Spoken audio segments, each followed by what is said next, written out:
Friend, आज का topic लिया है मैंने डिस्काउंट से जो भी क्वेश्चन बनाएंगे उन अच्छे बेहतरीन क्वेश्चनों को बनाने की कोशिश करेंगे हम। जैसे डिस्काउंट के बारे में आप जानते होंगे, डिस्काउंट को हिंदी में बोलते हैं छूट बोलते हैं इसे, ठीक है।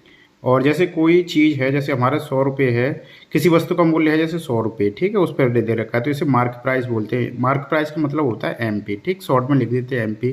और इसको कोई जैसे दुकानदार है 25% के डिस्काउंट पर दे रहा है आपको, ठीक है, तो इसे बोलेंगे सेलिंग प्राइस। जो हमारे पास आएगा वो आएगा SP, ठीक है। SP का मतलब हो गया सेलिंग प्राइस, यानी 100 1/4 ये हमारे पास आएगी कोई वस्तु 25% डिस्काउंट के बाद, तो 75 रुपये में ये इसका सेलिंग प्राइस होगा। जैसे किसी वस्तु पे लिखा होता है ना जैसे, तो वही चीज़ है, ठीक है। उसके बाद में जैसे ये वाला क्वेश्चन है, पहला क्वेश्चन दे रखा है, इसको समझना। पहले तो ये तो मैंने आपको बताई, जैसे 34% की छूट के बाद एक वस्तु को 3168 रुपये में बेचा जाता है तो अंकित मूल्य बताइए। अंकित मूल्य का मतलब है हमें MP बताना है, ठीक है। तो इसका मतलब है 34% डिस्काउंट के बाद कोई वस्तु बेची जा रही है, जैसे 100% पे होता है तो 34% का मतलब हो गया, यानी 100 माइनस के 34 घटा देंगे तो कितना हो गया 66% की वैल्यू आपको दे रखी है, आपको 3168 रुपये, ठीक है। तो आपको 100% की वैल्यू बतानी है, इसे बोलेंगे MP यानी अंकित मूल्य, ठीक है। तो इससे पहले इसमें इसका भाग दे देंगे, यानी 3100, यहाँ पे इसकी वैल्यू मतलब इसे काट देंगे पूरा, इसे 11 छक्के 66, 11 दूनी 22, बचे कितने 9 हो गए 96, और 11 8 88, और 11 8 88, फिर 6 से काट के देख लो, 6 चौक 24, 6 8 48, 6 चौका 24 और 6 8 48, तो इसका 4800 रुपये क्या आ जाएगा, हमारा MP आ जाएगा, ठीक है, 100%, ठीक। जैसे अगला क्वेश्चन दे रखा है आपको ये वाला, जैसे एक वितरक अंकित मूल्य पर, यानी वितरक का मतलब वही दुकानदार, एक दुकानदार अंकित मूल्य पर 12% की छूट देता है। यदि विक्रय मूल्य 9240 रुपये है तो उस वस्तु पर छूट कितने रुपए है, मतलब छूट बतानी है हमें, ठीक है।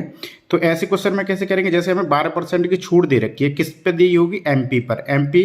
तो ऐसे 12% मतलब 12% को आप पहले भिन्न के रूप में तोड़ेंगे। 12% का मतलब हो गया 3/25, ठीक। तो कितने परसेंट की छूट दी है हमें, यानी MP हमारा कितना हो जाएगा, MP हो जाएगा हमारा 25, और छूट दी है हमें 3 की, ठीक है, 3 की छूट दी है। और हमारा SP कितना आ जाएगा, यहाँ से SP आ जाएगा आपका 22 रुपये, ठीक है। अगर 25 MP है, 3 की छूट हो गई और 22 ये हमारा आ गया।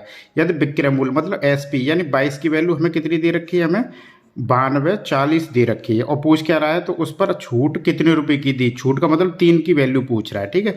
तो पहले 1 की वैल्यू निकालेंगे, 11 दूनी 22, 11 8 88, 11 चौक 44, ठीक, इससे ये कट जाएगा, इससे ये काट देंगे 4 2 0, तो 1 की वैल्यू कितनी आ गई 420 रुपये।